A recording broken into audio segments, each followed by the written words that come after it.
Hello welcome नमस्कार किसान भाइयों। आज की वीडियो में आपको बताएंगे प्याज की उन्नत खेती की ए टू जेड संपूर्ण जानकारी, यानी ऑनियन फार्मिंग की ए टू जेड जानकारी आपको इस वीडियो पर मिलने वाली है। शुरू से लेके आप इस वीडियो को एंड तक ज़रूर देखिए। तो इस वीडियो पर हम आपको बताने वाले हैं प्याज की खेती हमको कब करनी चाहिए, मिट्टी और अनुकूल टेम्परेचर, खेत तैयार, नर्सरी तैयार करते समय कौन सी सावधानी रखनी चाहिए, रबी और खरीफ की फसलों के लिए उन्नत कौन सी किस्म है, बीज उपचार हमको कौन से फंगीसाइड से करना चाहिए, इसके अलावा प्रति एकड़ बीजों की कितनी आवश्यकता पड़ती है। यदि हमारे किसान भाई ड्रिप सिस्टम से कर रहे हैं तो उसके लिए जो खाद का शेड्यूल फर्टिगेशन है वह कैसा रखना चाहिए, कितने की ड्रिप एरीगेशन लगानी चाहिए।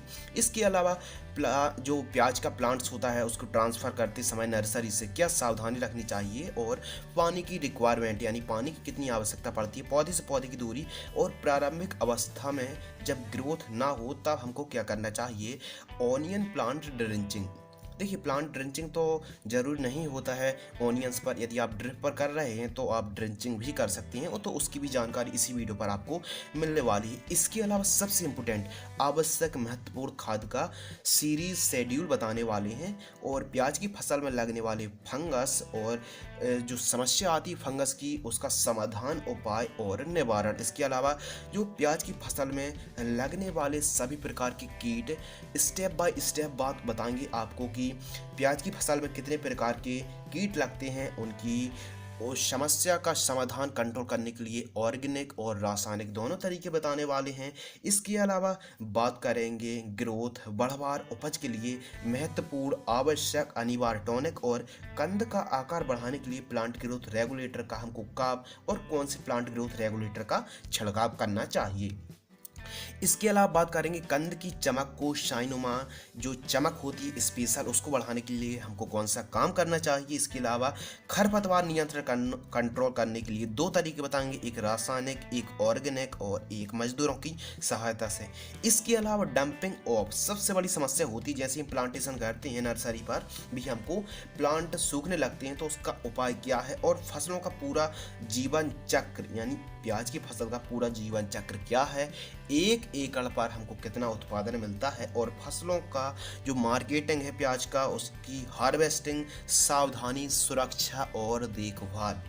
सबसे अच्छी बात यह है कि जो हमारे किसान भाई हैं बोल रहे थे कुछ किसान भाई कि आप रासायनिक दवाइयों की बस जानकारी देते हैं, तो इस वीडियो पर आपको मैं बता दूं कि इस वीडियो पर आपको प्याज की उन्नत खेती की ए टू जेड संपूर्ण जानकारी तो मिलेगी, प्लस आपको जो दवाइयों का, खादों का, दवाइयों का, टॉनिक का, फर्टिलाइजर्स का, और जो टॉनिक होती हैं, जो खाद होती हैं लगभग सभी प्रकार की, उनकी ऑर्गेनिक भी मैं आपको तरीका बताऊँगा और रासायनिक तरीका भी बताऊँगा। यानी कहने का मतलब ये सरल शब्दों में कि प्याज की जो खेती की उन्नत जानकारी जो आज आपको मिलने वाली है ए टू जेड भी मिलेगी, और जो दवाएं खाद यूज होती हैं दोनों तरीके से मिलेंगी। यानी आप प्याज की ऑर्गेनिक खेती भी कर सकते हैं और रासायनिक खेती भी कर सकते हैं। तो जाहिर सी बात है किसान भाइयों, वीडियो बहुत ही लंबी होने वाली है, लेकिन इसमें जो नॉलेज है काफ़ी यूजफुल है, काफ़ी आपके लिए नॉलेजेबल है। तो बस इस वीडियो को आप एंड तक जरूर देखें, भले आप इस वीडियो को लाइक करें या ना करें, क्योंकि इसमें जो जानकारी है आपके लिए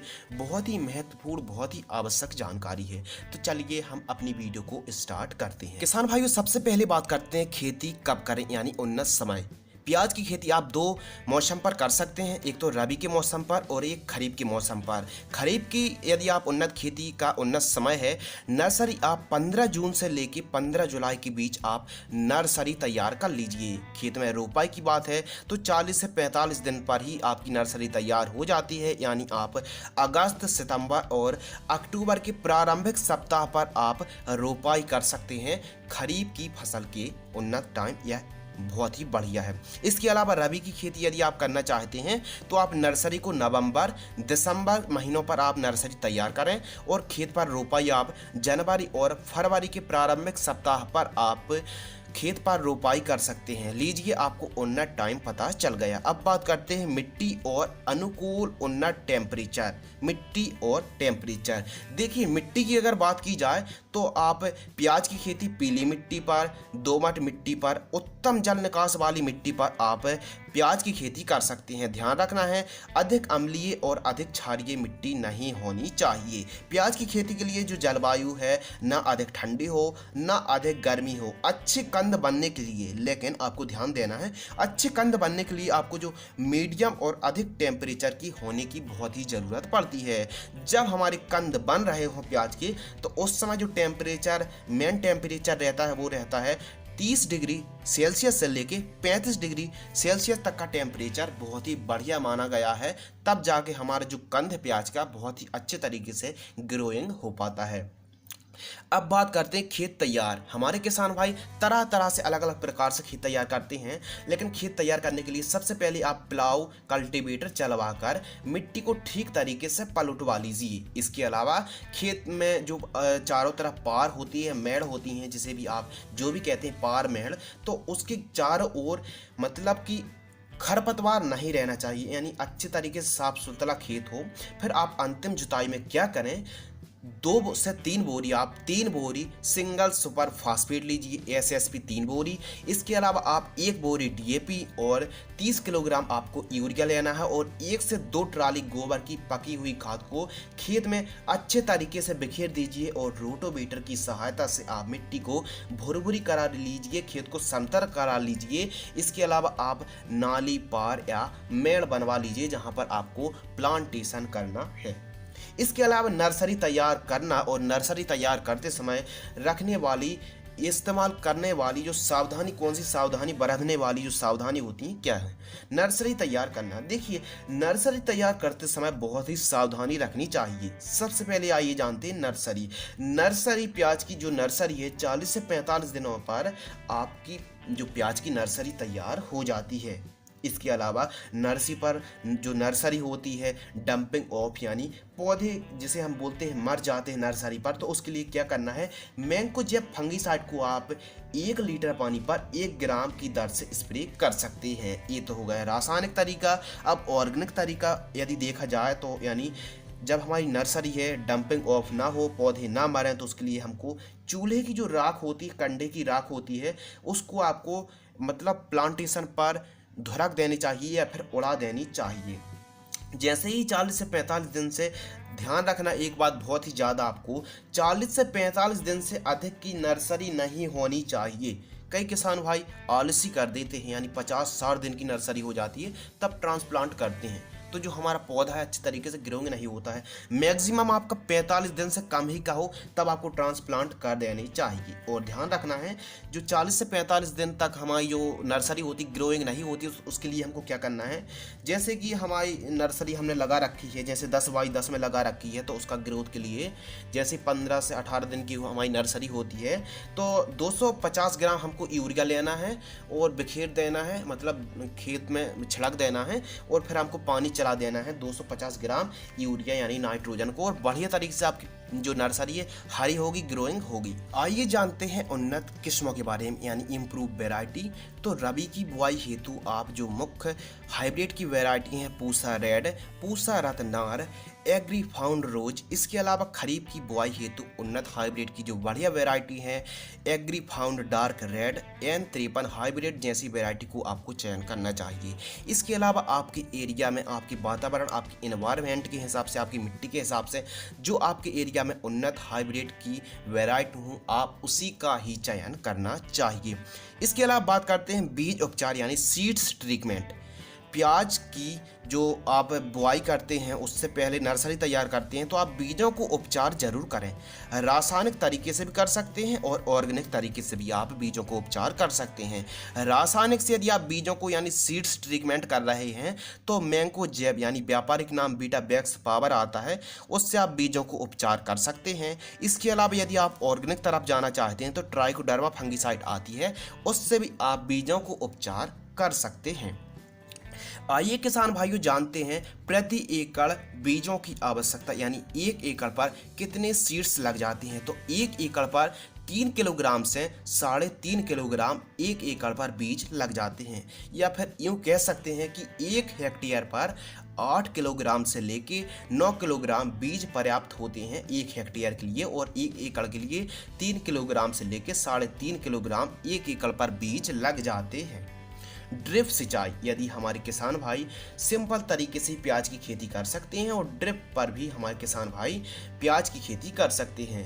यदि आप सिंपल तरीके से कर रहे हैं तो भी आप प्याज की उन्नत खेती कर सकते हैं, लेकिन यदि आपका बजट है और आप ड्रिप लगाना चाहते हैं तो जो बढ़िया है 16 mm और 20 mm दोनों ठीक रहेंगी। आप किसी का भी चयन कर सकते हैं। यदि आप जल्दी सिंचाई चाहते हैं तो 20 mm और थोड़ा सा धीरे धीरे सिंचाई चाहते हैं तो 16 mm ड्रिप आप लगा सकते हैं। सिंपल खेती पर यदि आप कर रहे हैं सिंपल खेती प्याज की, तो आप नाली पार या मेड़ बना लीजिए और पाइप को खोलकर आप पानी चला सकते हैं और आप बहा भी सकते हैं क्यारियों और नालियों की सहायता से। तो कोई दिक्कत नहीं, मैं आपको फोर्स नहीं करूंगा कि आप ड्रिप पर ही आप प्याज की खेती करें। हम दोनों तरीके से उन्नत उत्पादन ले सकते हैं।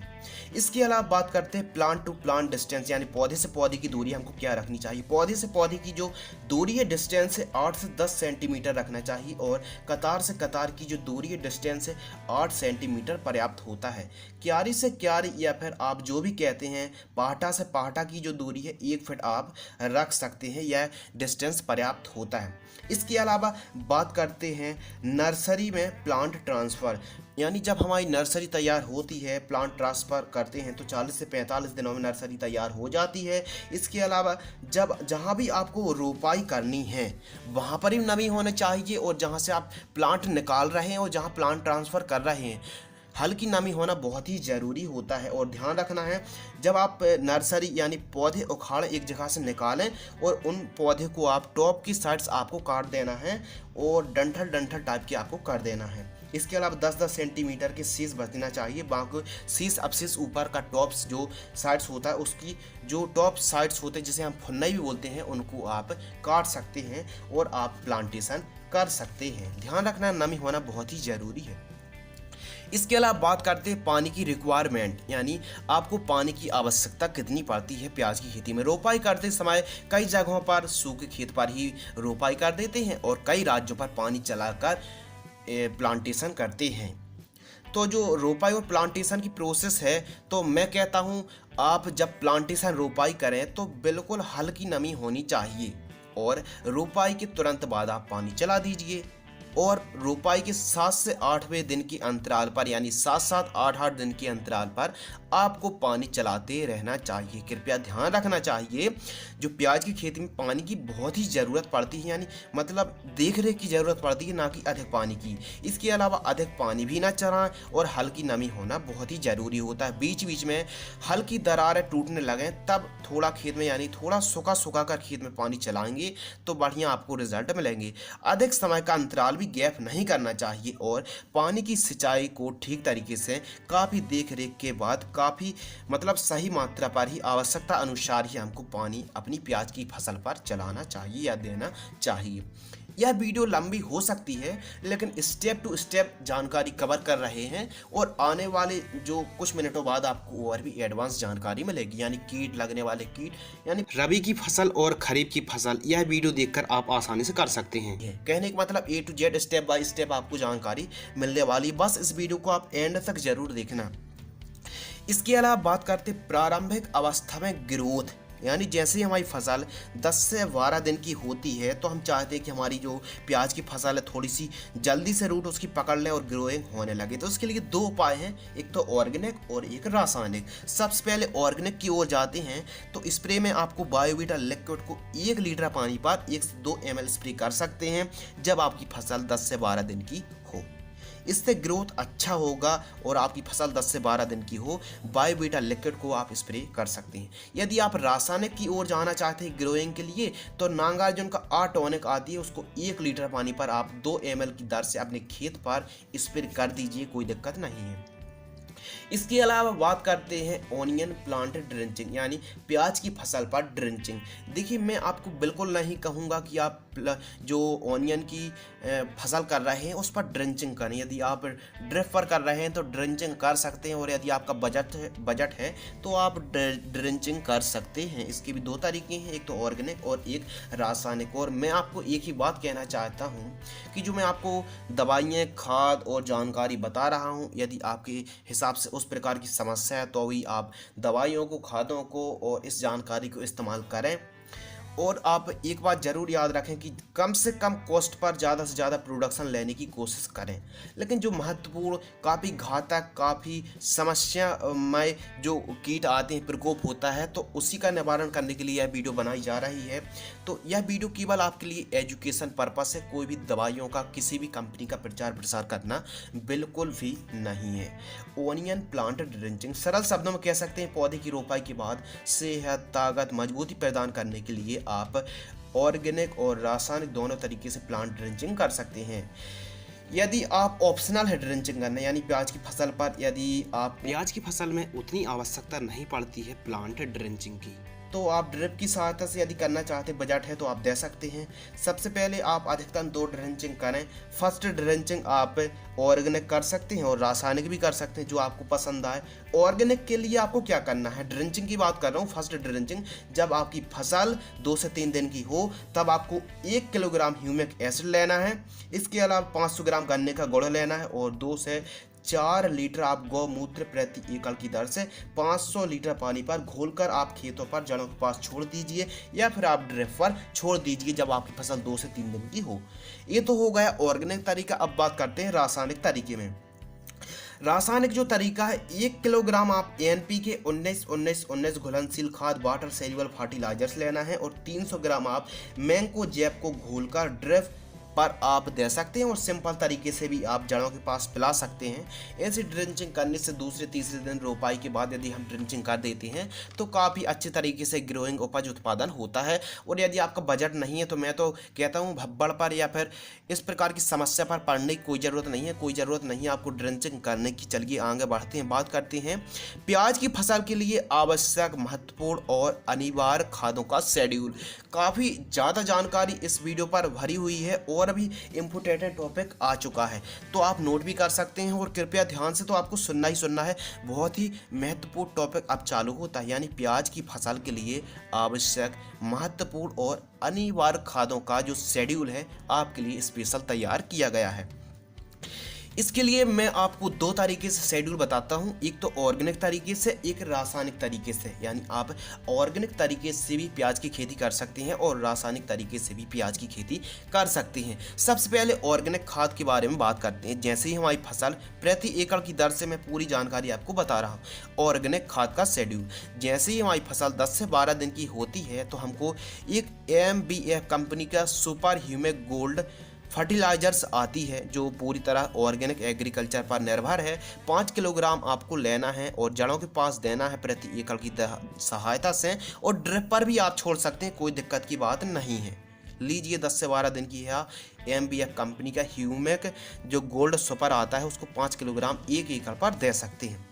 जैसे ही हमारी फसल 25 दिन की होती है लगभग, तो थोड़ा सा ओवर ग्रोइंग के लिए हम इफ़को कंपनी की सागरिका दानेदार ग्रेन्यूल्स फॉर्म में आती है, उसको आप 5 किलोग्राम 1 एकड़ पर जड़ों के पास दीजिए और पानी चला दीजिए।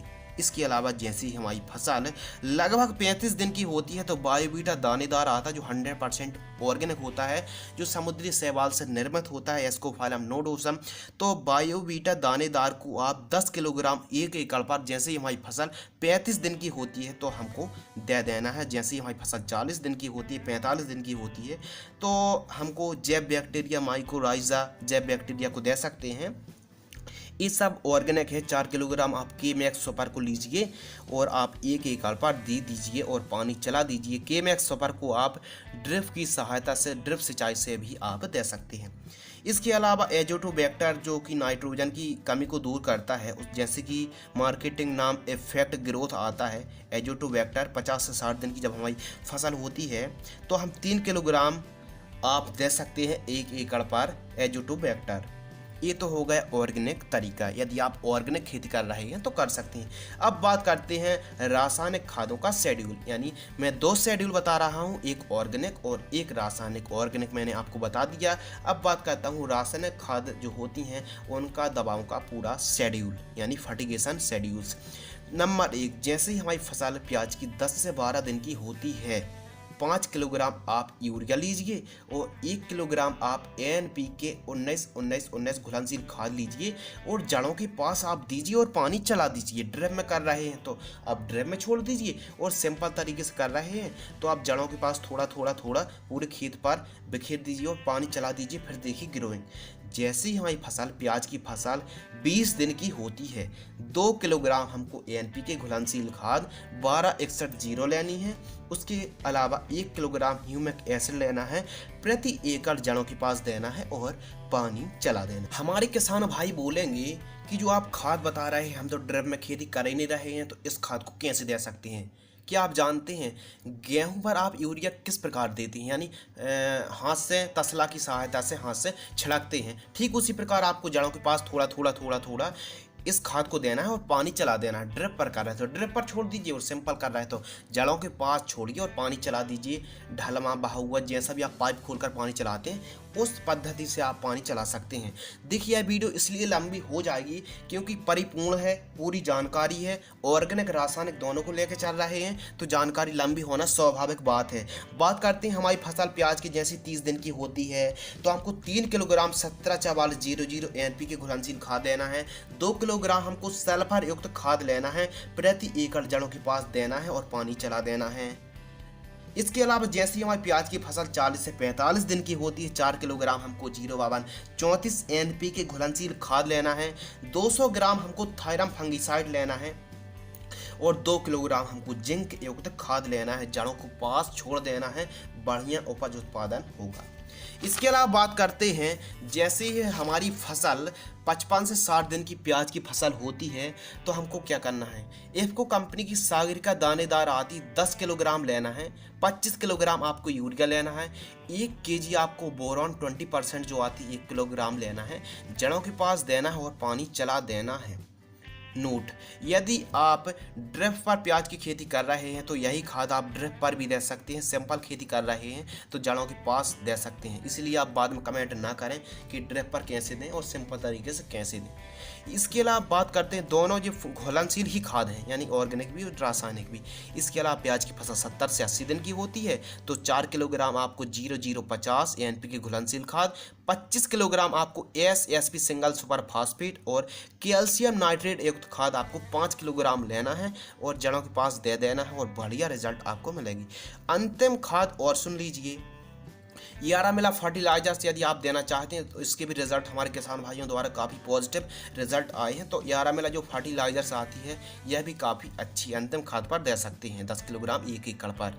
यदि आप यारामिला फर्टिलाइजर्स को नहीं देना चाहते हैं तो अंतिम खाद जैसे हमारी फसल 100 से 110 दिन की होती है तो सल्फर युक्त खाद 5 किलोग्राम, 052-34 5 किलोग्राम, क्रिस्टल का बर्टागो इंसेक्टिसाइड आती है उसको भी आपको ले लेना है ताकि जो जड़ों के पास काटने वाले कीट का प्रकोप देखने के लिए ना मिले। बर्टागो आपको 2 किलोग्राम, बायोबीटा दानेदार 10 किलोग्राम आपको लेना है और आप अंतिम पानी पर या फिर अंतिम खाद आप दे देना है, या फिर अंतिम खाद जब आपकी फसल 100 या 110 दिन की होती है तब आप दे दीजिए, पानी चला दीजिए। लीजिए, आपकी जो खाद का शेड्यूल है कंप्लीट हो गया है। याद रखना है यदि आपको लग रहा है कि यह खाद थोड़ी सी महंगी है या फिर कॉस्टली है या फिर कुछ ज़्यादा ही खर्च आ जाएगा तो आप इस खाद को सीधा 50% कर लीजिए, यानी सीधा इस खाद को आधा कर लीजिए। लेकिन जो आपको जानकारी लग रही है एक साथ में बता रहा हूँ, इसीलिए आपको यह खाद ज़्यादा लग सकती है लेकिन कोई ज़्यादा नहीं है। किसान भाई, अब बात करते हैं हमारी प्याज की फसल में कितने प्रकार के फंगस आते हैं, कब आते हैं और उनका रोकने का उपाय, तरीका ऑर्गेनिक और रासायनिक क्या है। तो आपको बस इस वीडियो को आप एंड तक जरूर देखना और बेल आइकन को प्रेस कर लेना ताकि आपको ऐसी और भी इंटरेस्टिंग वीडियो आने वाली है। प्याज की फसल में जैसे एंथ्रेक्नोसिस, पिंक रूट रॉट, इसके अलावा पाउडरी मिल्ड्यूड, डाउनी मिल्ड्यूड, वैगनी धब्बा जिसे हम पर्पल ब्लॉच कहते हैं, इसके अलावा ब्लाइट जैसे लीफ ब्लास्ट, लीफ ब्लाइट, आर्द्र गलन, इसके अलावा झुलसा रोग, भूरा विगलन रोग और जीवाणु मृदु विगलन के साथ साथ पत्तियां ऊपर से पीली पड़कर झुकने लगती हैं और काफ़ी नुकसान होता है। तो यह गिने चुने फंगस आते हैं लेकिन काफ़ी ज़्यादा नुकसान पहुंचाते हैं। आपने देखा होगा पर्पल ब्लॉच यानी वैगनी धब्बा, आप इस इमेज पर देख सकते हैं। यह पर्पल ब्लॉच ज़्यादा जो अटैक देखने के लिए मिलता है वो होता है लीफ पर, पत्तों पर, डंठलों पर और डंठलों के साथ साथ तना पर भी यह ग्रस्त हो जाता है। स्पेशल पत्तों पर काफ़ी ज़्यादा अटैक देखने के लिए मिलता है पर्पल ब्लॉच का, बैंगनी धब्बा का। तो इसको कंट्रोल करने का उपाय क्या है? आपको AM45 लेना है, यानी इंडोफिल का जो मैंकोजेब 45% उसको आपको ले लेना है।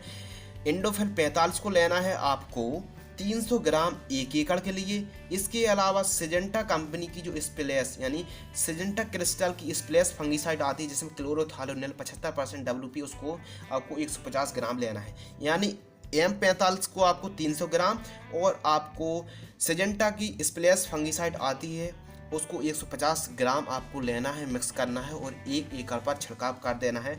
जब भी आपकी फसल पर बैंगनी धब्बा यानी पर्पल ब्लॉच का अटैक देखने के लिए मिले, मुख्य अवस्था में यह अटैक देखने के लिए मिलता है, तब आप स्प्रे कर सकते हैं।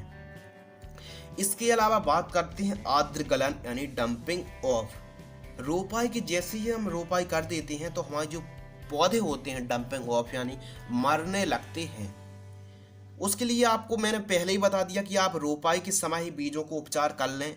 उसके अलावा जैसे ही आप प्लांटेशन करते हैं, प्लांटेशन करने से पहले जब आप प्लांट नर्सरी से निकालते हैं, जब आप उसकी टॉप सीड्स को कट करते हैं तो उस समय आपको क्या करना है, 15 लीटर आपको पानी लेना है, 15 से 20 लीटर, और उस पर आपको 300 ग्राम कार्बेंडाजिम आपको मिला देना है।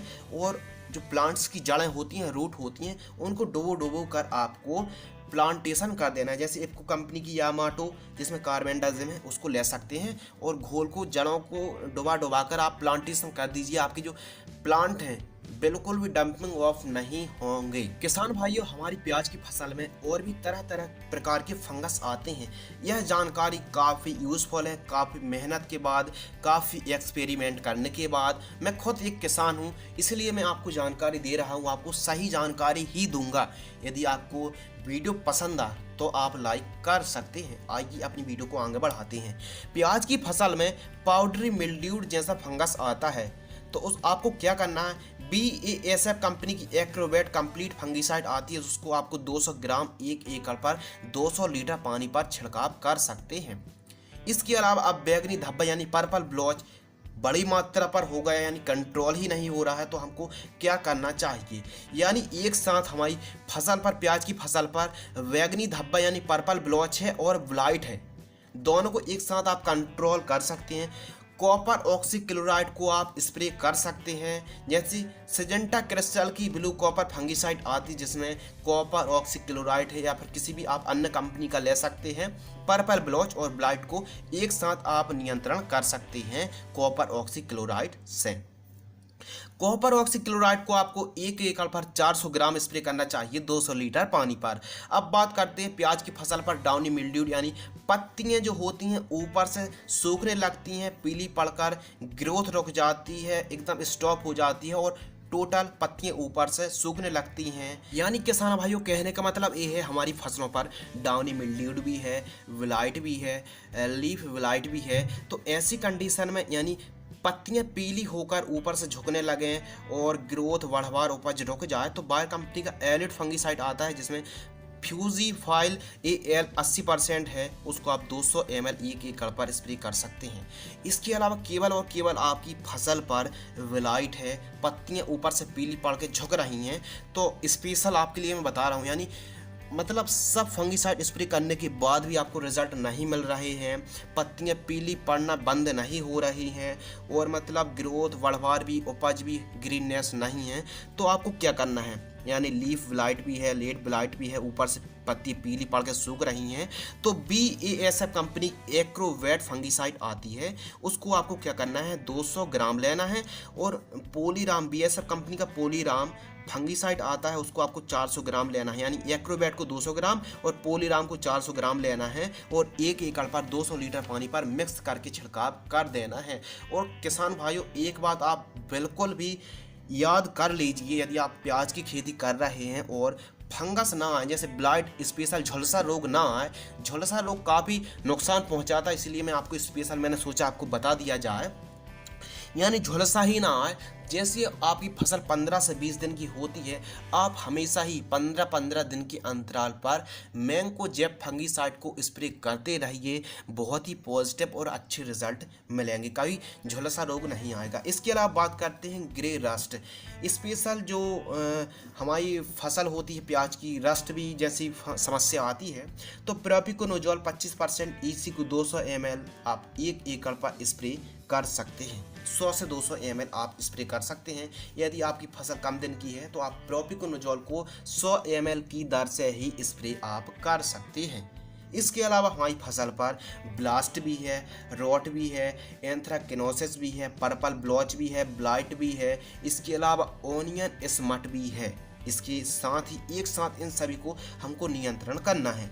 तो मैंकोजेब आपको 200 ग्राम लेना है और एक पीआई इंडस्ट्री का कीटाजिन फंगीसाइड आता है, कीटाजिन 48% ईसी। इसके अच्छे बहुत ही पॉजिटिव रिजल्ट मिले हैं। मैंकोजेब को और कीटाजिन को दोनों को मिक्स करके स्प्रे कर देना है आपको 1 एकड़ पर। कीटाजिन को 100 ml लेना है, मैंकोजेब को 200 ग्राम लेना है, स्प्रे कर देना है। बहुत ही अच्छे बढ़िया रिजल्ट आपको मिलेंगे।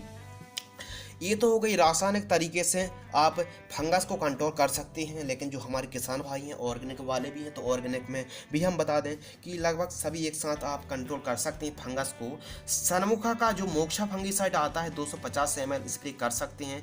बायो फर्टिलाइजर्स अंको कैलिबर आता है 300 ml 1 एकड़ पर स्प्रे करें। यह भी काफ़ी हद तक फंगस को कंट्रोल करके रखते हैं। यह आप पर डिपेंड है कि आप ऑर्गेनिक तरीका अपनाना चाहते हैं या फिर रासायनिक तरीका अपनाना चाहते हैं। मैं तो कहता हूँ आप एक ही दम से रासायनिक को छोड़कर ऑर्गेनिक पर तो नहीं आ सकते हैं, लेकिन धीरे धीरे आप कुछ मात्रा पर ऑर्गेनिक भी इस्तेमाल आप कर सकते हैं। प्याज की फसल में लगने वाले कीट, यानी प्याज की फसल पर कितने प्रकार के कीट आते हैं, कब आते हैं, और ऐसी कंडीशन में मैं आपको बता दूं कि जो मैंने अब भी फंगस बताए हैं, जब आपको फंगस का अटैक हो तब आप स्प्रे कर सकते हैं। यदि आपकी फसल हरी भरी है, कोई फंगस नहीं है, तो आप फंगीसाइड का स्प्रे करने की कोई ज़रूरत नहीं है। और फंगस आ रहे हैं तो शुरुआती अवस्था में ही फंगीसाइड को स्प्रे करना चाहिए। अब बात करते हैं प्याज की फसल में कितने प्रकार के कीट आते हैं, कब आते हैं, उनसे क्या समस्या होती है और उनको निवारण करने की क्या क्या तरीके हैं। तो मैं तो आपको हमेशा से ही मतलब इस वीडियो पर स्टार्टिंग से ही 2 तरीके बताते आ रहा हूँ, एक तो ऑर्गेनिक और एक रासायनिक, यानी हमारी फसल के। सबसे पहले तो जान लेते हैं कि कितने प्रकार के कीट आते हैं। जैसे कि थ्रिप्स, सुंडी, कटुआ सुंडी, और प्याज की जो मक्खी होती है शीर्ष की भेदक कीट होता है। इसके अलावा छोटी बड़ी इल्ली, थ्रिप्स होती है, सफ़ेद मक्खी होती है, एफिड जैसे पिंक वर्म होती है, माइट्स होती है, मच्छर। इसके अलावा तरह तरह की इल्लियाँ होती हैं, तना छेदक होती है, माहू, हॉपर्स, मिलीबग, और सबसे ज़्यादा अटैक होता है थ्रिप्स का। तो इन सभी को कंट्रोल करने के लिए ऐसी दवाइयाँ बता रहा हूँ जो एक साथ कंट्रोल कर सकती हैं। सबसे पहले बात करते हैं ऑर्गेनिक, फिर बात करेंगे रासायनिक। ऑर्गेनिक पर आप एक साथ इल्लियों का, थ्रिप्स का और रस चूसक चबाने वाले कीटों को कंट्रोल करना चाहते हैं तो आपको क्या करना है।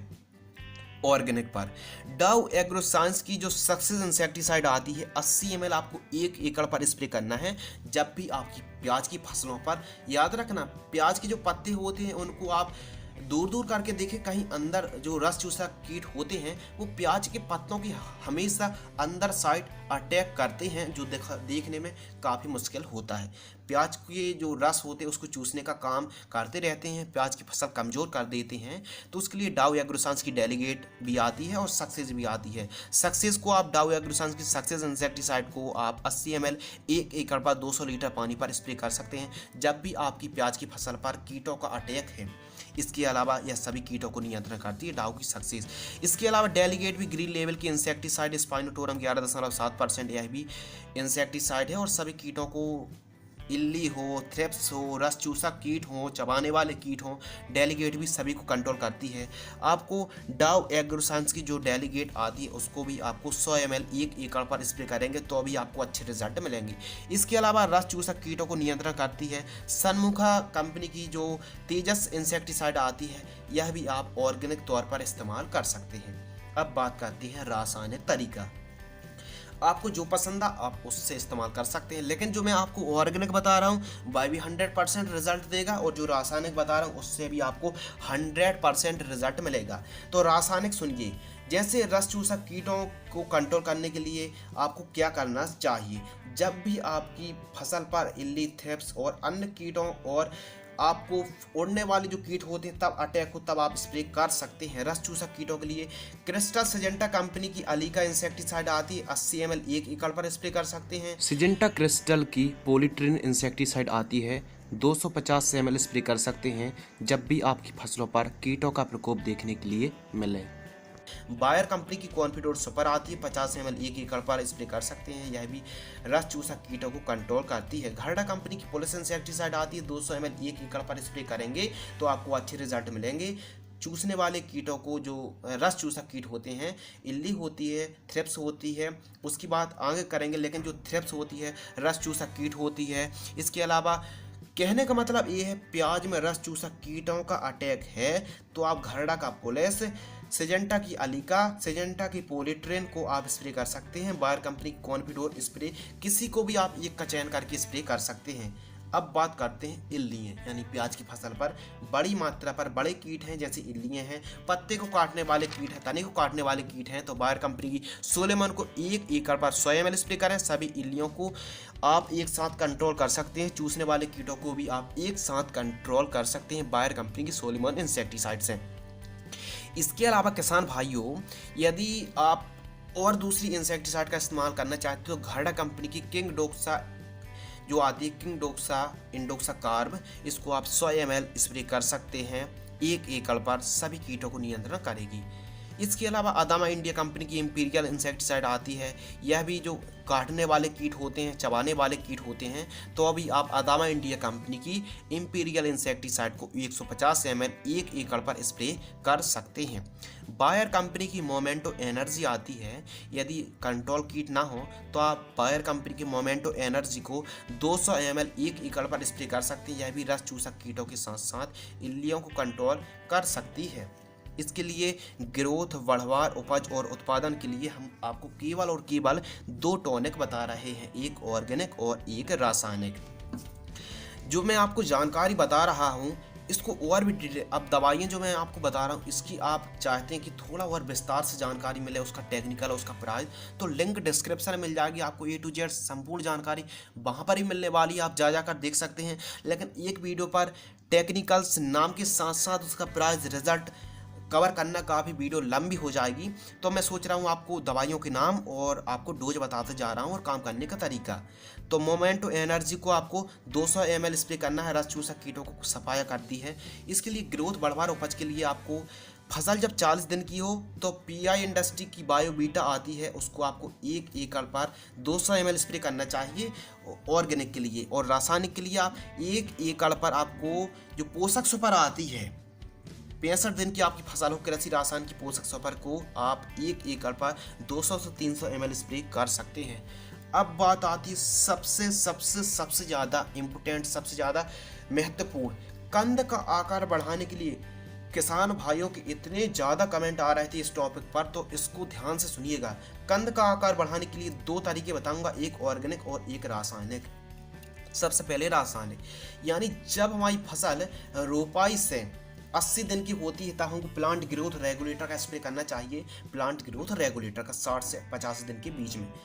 सिजेंटा क्रिस्टल की कल्टार प्लांट ग्रोथ रेगुलेटर आती है, इतनी पॉजिटिव, इतने अच्छे रिजल्ट हैं, बहुत ही बढ़िया रिजल्ट हैं। इसको आपको जड़ों के पास पिलाना है या फिर स्प्रे करना है। जैसी आपकी फसल 50 से लेके या फिर 60-65 दिन से लेके 50 दिन के बीच, जी हाँ 65 दिन से लेके 50 दिन के बीच आप प्लांट ग्रोथ रेगुलेटर कल्टार को पिला सकते हैं।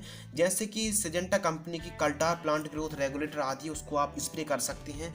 1 एकड़ पे आपको 100 ml स्प्रे करना, बहुत ही अच्छे रिजल्ट मिलेंगे। या फिर FMC की लगन आती है, दोनों पर सेम टेक्निकल, पेक्लोबुटराजोल 23% आता है SC फॉर्म में, इसको आप 80 से 100 ml 1 एकड़ पर स्प्रे करना चाहिए। ध्यान रखना चाहिए, महत्वपूर्ण टॉपिक ध्यान रखना चाहिए, प्लांट ग्रोथ रेगुलेटर को स्प्रे करने से पहले, स्पेशल कल्टार और लगन को स्प्रे करने से पहले, जो मुख्य रूप से कंद को बढ़ाती है, इसको आपको पानी, मतलब पहले खेत में नमी होना बहुत ही ज़रूरी है, बहुत ही अनिवार्य है। यदि आप ड्रिप पर भी खेती कर रहे हैं तो ड्रिप पर आप 100 से लेके 80 से लेके 100 ml 1 एकड़ पर छोड़ सकते हैं ड्रिप की सहायता से।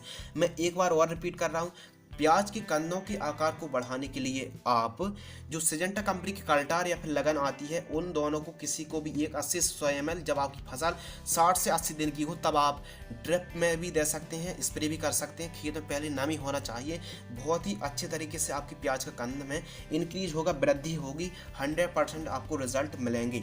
आप कुछ करें या ना करें, लेकिन आपकी जो फसल है 60 से 85 दिन की हो तो आप कल्टार या फिर लगन को जरूर अपने खेत पर इस्तेमाल करें।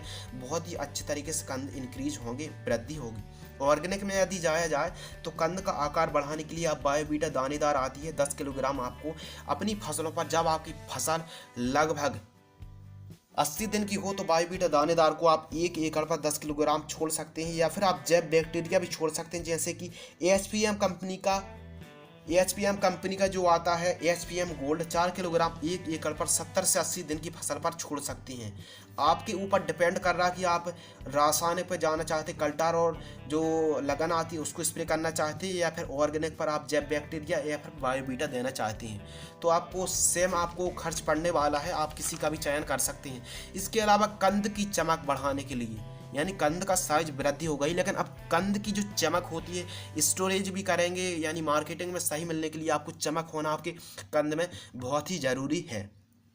बोरॉन को आप 20% जो बोरॉन आती है उसको आपको स्प्रे करना है 1 एकड़ पर 300 ग्राम। जब आपकी फसल 70 से 75 दिन की हो तो आपको बोरॉन बहुत ही ज़रूरी होता है प्याज की फसल पर चमक बढ़ाने के लिए।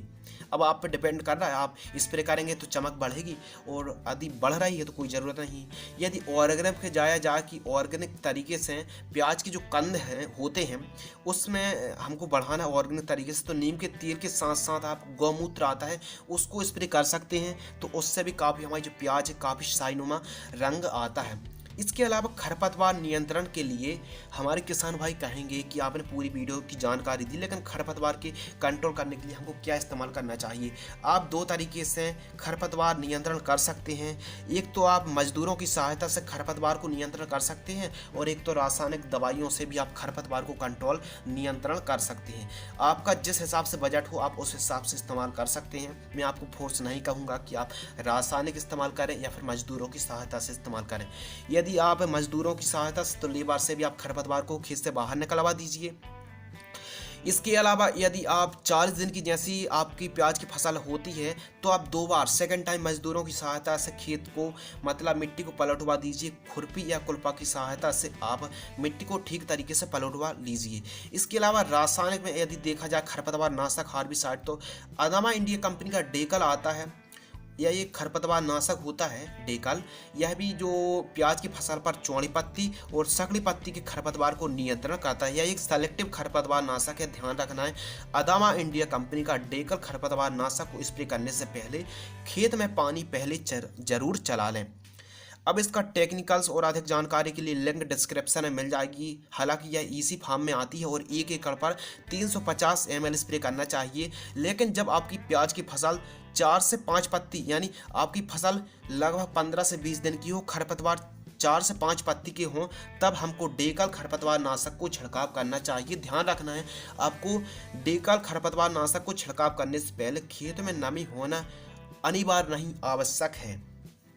इसके अलावा अब बात करते हैं प्याज की फसल का जीवन चक्र, यानी बीज बोने से लेकर परिपक्व तक की जो स्टेज होती है लगभग 150 से 160 दिन लग जाती है, यानी लगभग 5 महीने तो लग ही जाते हैं। और यदि मार्केटिंग और हार्वेस्टिंग की अगर बात की जाए तो स्टोरेज की बहुत जल्द वीडियो आ सकती है, यानी प्याज का स्टोरेज किस प्रकार किया जाता है। लेकिन आपको बता दें कि हार्वेस्टिंग जैसे आपको करनी है तो आप जैसी आपकी फसल पीली पत्ती पड़कर झुकने लगे और एंडिंग मतलब जब अंतिम चरण चल रहे हो प्याज की फसल की, यानी पीले पत्ते पड़ने लगते हैं, सूखने लगते हैं, तो आपको क्या करना है, आपको जैसे पीले पत्ते सूखने लगे तो आपको मतलब हार्वेस्टिंग चालू कर देनी है। और प्याज को जहां से आप उखाड़ रहे हैं वहीं पर खेत पर ही 12 से 15 दिनों तक खेत में ही प्याज को पड़ी रहने दें, जिससे ठीक तरीके से सूख जाए। यह किस लिए, या इसलिए क्योंकि जब हमारी प्याज खेत में ही पड़ी रहेगी, अच्छी तरीके से घाम लग जाएगा तो स्टोरेज जब हम करेंगे तो हमारी फसल में काली मस्सी और भी अन्य जो भंडारण में डिजीज आते हैं वह नहीं आएंगे। तो ध्यान रखना है, जैसे आप प्याज उखाड़ें यानी आप 15 दिन पहले ही पानी चलाना बंद कर दें, प्याज पीली पड़ना और झुकने लगे तो आप प्याज को उखड़वा दीजिए और 10 से 12 दिनों तक 12 से 15 दिनों तक खेत वहीं पड़े रहने दें, अच्छे तरीके से सूख जाए, तब आपको स्टोरेज करना चाहिए। अब बात करते हैं सावधानी, यानी जब हमारी प्याज लगभग 80 से 90 दिन की होती है तो कहीं कहीं फूल निकलना स्टार्ट हो जाती है, यानी फूल भी आते हैं गुच्छे। तो कंद का आकार ठीक तरीके से मजबूत हो या फिर फूल निकलते तो ठीक तरीके से निठोर या फिर अच्छे तरीके से परिपक्व नहीं हो पाता है हमारा कंद, तो उसके लिए हमको क्या करना है, मजदूरों की सहायता से, लेबर की सहायता से, जैसे ही हमारी फसल लगभग 80 से 90 दिन की होती है, पैरों की सहायता से पूरी प्याज को झुका देनी चाहिए। यानी पूरे सरल शब्दों कहा जाए तो पैरों की सहायता से 80 से 90 दिन की हमारी फसल होती है, पूरे खेत को कचरवा देना चाहिए या फिर लेबर की सहायता से, पैरों की सहायता से झुका देना चाहिए, जिससे क्या होता है, कंद ठीक तरीके से परिपक्व होता है, कंद का आकार में वृद्धि होती है और अनचाही वृद्धि भी कंट्रोल हो जाती है। इसके अलावा जब हमारी प्याज की फसल लगभग 60 से 70 दिन की हो और हमको लगे कि हमारी प्याज केवल ज़रूरत से जब ज़्यादा वृद्धि हो रही हो तो हमको क्या करना चाहिए, हमको प्लांट ग्रोथ रेगुलेटर का स्प्रे करना चाहिए। जैसे कि घरडा कंपनी का चमत्कार प्लांट ग्रोथ रेगुलेटर आता है, उसको आप स्प्रे कर सकते हैं 250 ml 1 एकड़ पर। यदि आपको लगे कि हमारी प्याज की फसल ज़रूरत से ज़्यादा हाइट हो रही है तो उस कंडीशन में हमको प्लांट ग्रोथ रेगुलेटर का स्प्रे करना चाहिए, घरडा कंपनी का चमत्कार टॉनिक को। मजदूरों की सहायता से 80 से 90 दिन की जब हमारी फसल हो तो पैरों की सहायता से पूरे खेत को, जो मतलब प्लांट्स हैं, उनको झुकवा देना चाहिए ताकि अच्छे तरीके से परिपक्व होते हैं। इसके अलावा बात करते हैं प्रति एकड़ उत्पादन यानी प्रोडक्शन। तो 1 एकड़ पर 70, 80 और 90 से लेकर 100 क्विंटल प्रति एकड़ की दर से उत्पादन होता है। यदि आप और भी अच्छा फर्टिगेशन करेंगे तो उत्पादन इससे भी बढ़ सकता है। यदि आप ठीक तरीके से देखभाल नहीं करेंगे तो उत्पादन कम भी हो सकता है। तो किसान भाइयों, आज की वीडियो में हमने आपको प्याज की उन्नत खेती की A to Z संपूर्ण जानकारी बताई। यह वीडियो इसलिए लंबी हुई क्योंकि इस वीडियो पर आपको A to Z knowledge, A to Z जानकारी कवर करने की कोशिश की गई। इस वीडियो पर हमने ऑर्गेनिक तरीका ही बताया, रासायनिक तरीके से भी आप दोनों तरीके से प्याज की, ऑनियन की फार्मिंग कर सकते हैं, A to Z जानकारी दी। यदि इतनी वीडियो देखने के बाद आपके मन में कोई सवाल है, सुझाव है, तो आप बेशक आप कमेंट सेक्शन में सवाल या सुझाव पूछ सकते हैं। हमारा चैनल आपके लिए हमेशा तत्पर है, तुरंत कमेंट का रिप्लाई करता है। और ऐसी भी और भी आने वाली 20-25 वीडियो आने वाली हैं जो अलग अलग खेती पर आपको वीडियो मिलने वाली है। बस यह सीरीज चालू है, बस इस वीडियो को आप लाइक कर दीजिए और अन्य किसान भाइयों के साथ वीडियो को शेयर जरूर कर दीजिए। और यदि आपको लगता है कि जो फर्टिगेशन थोड़ा सा महंगा है तो इस फर्टिगेशन को आप पूरा स्प्रे ना करके आप आधा ही मार्केट से खरीद के लाएं और आधा से ही आप काम चला लें। यदि आप बिल्कुल सिंपल तरीके से कर रहे हैं तो आप NPK और यूरिया से भी आप प्याज की खेती कर सकते हैं। और आप केवल ब्लाइट लाइट ऊपर से सूख रही हैं, पत्तियाँ पीली पड़ रही हैं, तो आप कॉपर ऑक्सीक्लोराइड अकेले फंगिसाइड से ही कंट्रोल कर सकते हैं। और यदि आप ठीक तरीके से, उन्नत तरीके से प्याज की खेती कर सकते हैं या करना चाहते हैं तो यह प्रोसेस आपको करनी ही होगी। यदि मैं आपको कहूं कि थोड़ा सा यदि इससे जो कॉस्ट कम कैसे की जा सकती है, तो आप ड्रिंचिंग मत कीजिए और बीज उपचार तो आप ज़रूर कीजिए। इसके अलावा आप केवल एक टॉनिक सागरिका को या फिर बायोवीटा को ही इस्तेमाल करें। और इसके अलावा जो कीटनाशक बताई हैं मैंने, केवल 1 से 2 कीटनाशक को ही इस्तेमाल करें। सब ब्रांड हैं और सबके रिजल्ट भी अच्छे हैं। इसके अलावा जो खाद है NPK तो आपको इस्तेमाल करना है 1919 052 34 0050। इनको आप हर 10 दिन में अंतराल पर ना देके आप 20-20 दिन के अंतर पर भी देंगे तो आपकी फसल ग्रोइंग हो सकती है। तो आप जरूरी नहीं कि जो मैंने आपको जानकारी दी आप उस हिसाब से मॉडर्न में खेती करना चाहते हैं तो आप कर सकते हैं। लेकिन यदि आप कम लागत पर, बजट यदि आपका कम है, तो आप कम से कम कॉस्ट पर ही प्याज की उन्नत खेती लेने की कोशिश करें। आई होप यह जानकारी आपको जरूर पसंद आई होगी। वीडियो पसंद आ तो लाइक करें। मिलते हैं ऐसी और भी इंटरेस्टिंग टॉपिक के साथ, तब तक के लिए धन्यवाद।